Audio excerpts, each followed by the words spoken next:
అనిరుద్ధ్ను మనస్ఫూర్తిగా అభినందిస్తున్నా.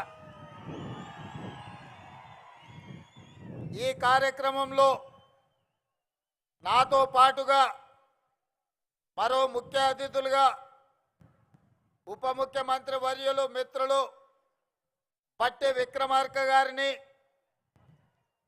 ఈ జిల్లా నుంచి ప్రాతినిధ్యం వహిస్తున్న సహచర మంత్రివర్గ సభ్యులు పెద్దలు జూపల్లి కృష్ణారావు గారిని, ఇదే జిల్లా నుంచి ప్రాతినిధ్యం వహిస్తున్న మరో సహచర మంత్రివర్గ సభ్యులు మిత్రులు వాకిటి శ్రీహరి గారిని, అదేవిధంగా మీ అభిమాన నాయకులు, ఈ ప్రాంతంలో శాసనసభ్యుడిగా పార్లమెంటు సభ్యుడిగా మల్లు అనంతరాములు గారి వారసుడుగా ఈనాడు పేదలకు సేవలు అందిస్తున్న నాగర్ కర్నూల్ పార్లమెంట్ సభ్యులు డాక్టర్ మల్లు రవి గారిని,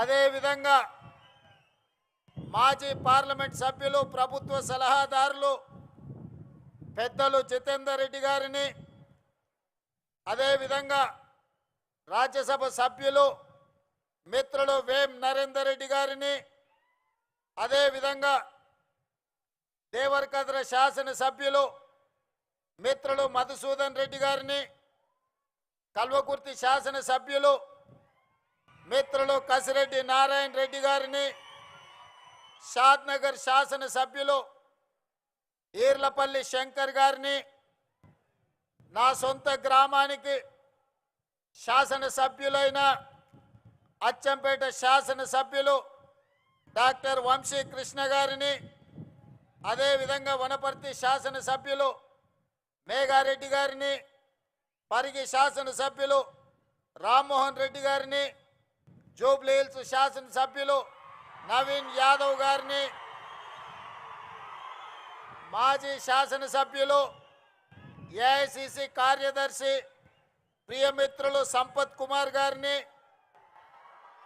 స్పోర్ట్స్ చైర్మన్ శివసేనారెడ్డి గారిని, మరో చైర్మన్ మాజీ ఉమ్మడి జిల్లా పార్టీ అధ్యక్షులు ఒబేదుల్లా కోత్వాల్ గారిని, మరో కార్పొరేషన్ చైర్పర్సన్ సరితా తిరుపతయ్య యాదవ్ గారిని, వివిధ కార్పొరేషన్లకు సంబంధించిన చైర్మన్లు, కాంగ్రెస్ పార్టీకి సంబంధించిన అందరి జిల్లా ఉమ్మడి జిల్లా సీనియర్ నాయకులు, జిల్లా కలెక్టర్లు, పోలీసు ఉన్నతాధికారులు, వివిధ శాఖలకు సంబంధించిన అధికారులతో పాటు నా ప్రాణ సమానులైన మెడ్జల్ మండల యొక్క సోదరీమణులు వేలాదిగా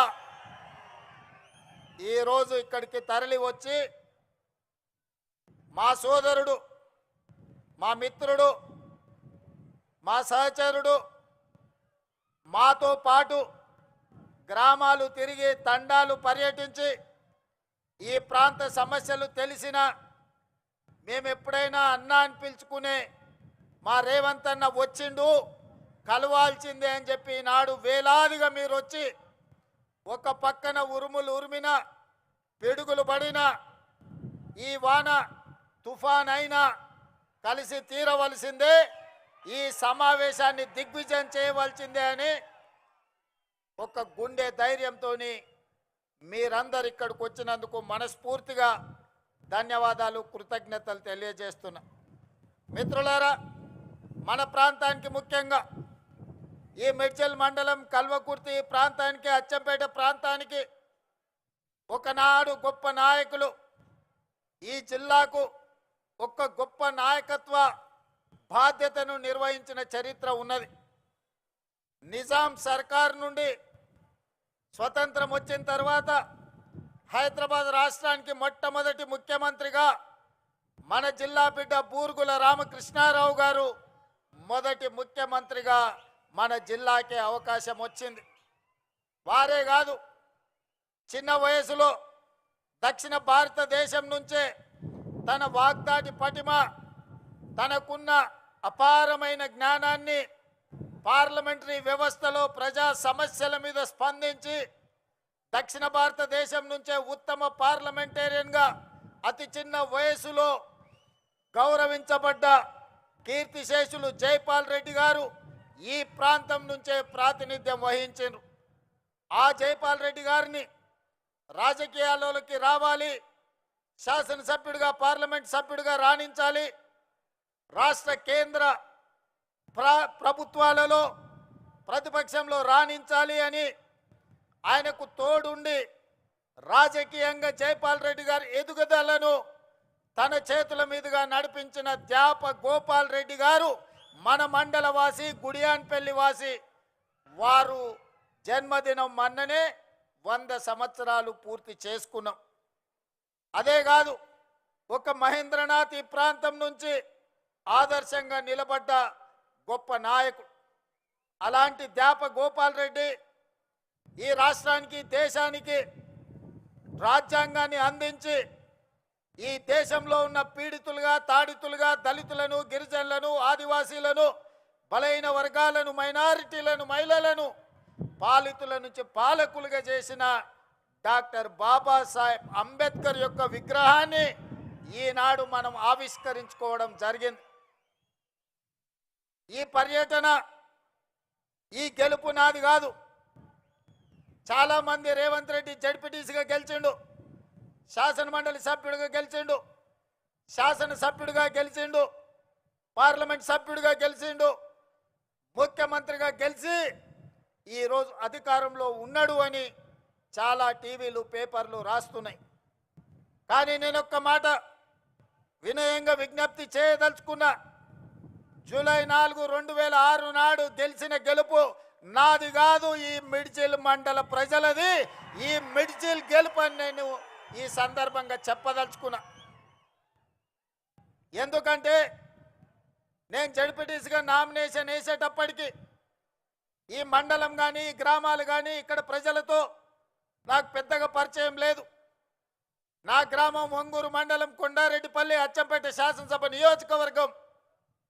ఆనాడు మిత్రుల సూచన మేరకు ఈ మిడ్జిల్ మండలంలో జిల్లా పరిషత్ మెంబర్గా, ఇండిపెండెంట్ సభ్యుడిగా నేను ఇక్కడ పోటీ చేయడం జరిగింది. ఆనాడు కప్పు శాసర్ గుర్తు ఎన్నికల్లో కేటాయించింది.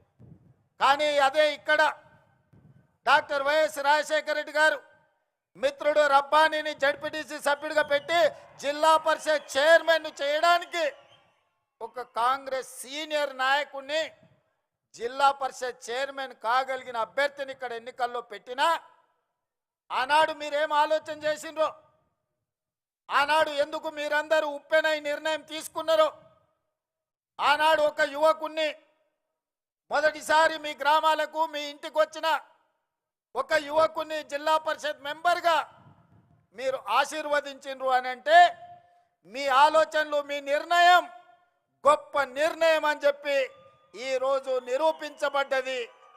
అందుకే ఆనాడు గెలుచుంటే మిత్రుడు రబ్బాని జిల్లా పరిషత్ చైర్పర్సన్ అయి ఉండేవాడని ఇంతకుముందు మా మిత్రుడు బట్టి విక్రమార్క గారు నాకు గుర్తు చేసింది.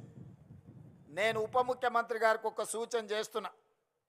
నా వల్ల ఎవరికైనా ఎంతో కొంత సాయం కావాలి, నా వల్ల ఊరుకు, మండలానికి ప్రయోజనం చేకూరాలి, నా వల్ల ఎవరికి నష్టం, కష్టం రాకూడదనేదే నా ఆలోచన, నా ఆశయం. అందుకే ఉప ముఖ్యమంత్రి గారికి, జడ్చర్ల శాసనసభ్యుడికి, పార్లమెంట్ సభ్యుడు మల్లు రవి గారికి ఒక విజ్ఞప్తి చేస్తున్నా. ఆనాడు నా మీద ఓడిన రబ్బానికి ఈనాటి ప్రభుత్వంలో ఒక మంచి బాధ్యత ఇవ్వండి. ఎందుకంటే సర్పంచ్గా, సింగిల్ విండో చైర్మన్గా, బ్లాక్ కాంగ్రెస్ ప్రెసిడెంట్గా ఈ ప్రాంత ప్రజలకు దాదాపుగా 35 సంవత్సరాలు రబ్బాని సేవలు అందించండి. మరి ఆనాడు అనుకోని పరిస్థితుల్లో రబ్బాని గారు ఓటమి చెందిరు, నేను గెలిచిన. మరి ఈనాడు మీరు, నేను అతనికి అవకాశం ఇవ్వడానికి మన చేతిలో బాధ్యత ఉన్నది. అందుకే మీరు బాధ్యత తీసుకోవాల్సిందిగా మా ఉప ముఖ్యమంత్రి వర్యులు బట్టి విక్రమార్క గారికి నేను సూచన చేస్తున్నా.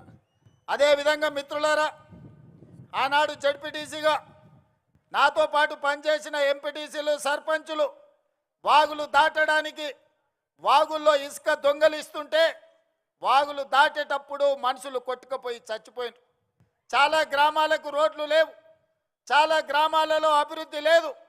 ఆనాడు ఉమ్మడి మహబూబ్ నగర్ జిల్లాలో ఈ మిడ్జిల్ మండలాన్ని, అదేవిధంగా గద్వాల శాసనసభ నియోజకవర్గంలో గట్టు మండలాన్ని డార్క్ మండలాలుగా ప్రకటించారు. డార్క్ మండలాలంటే 360 డిగ్రీస్ వెనుకబడి విద్య కానీ, వైద్యం కానీ, తాగునీరు కానీ, సాగునీరు కానీ, విద్యుత్తు కానీ ఇలాంటి సౌకర్యాలు లేని అత్యంత వెనుకబడిన ప్రాంతాలను డార్క్ మండలాలుగా, భూమిలో ఉండే నీళ్లు కూడా అందుబాటులో లేని మండలాలను డార్క్ మండలాలుగా ప్రకటించారు.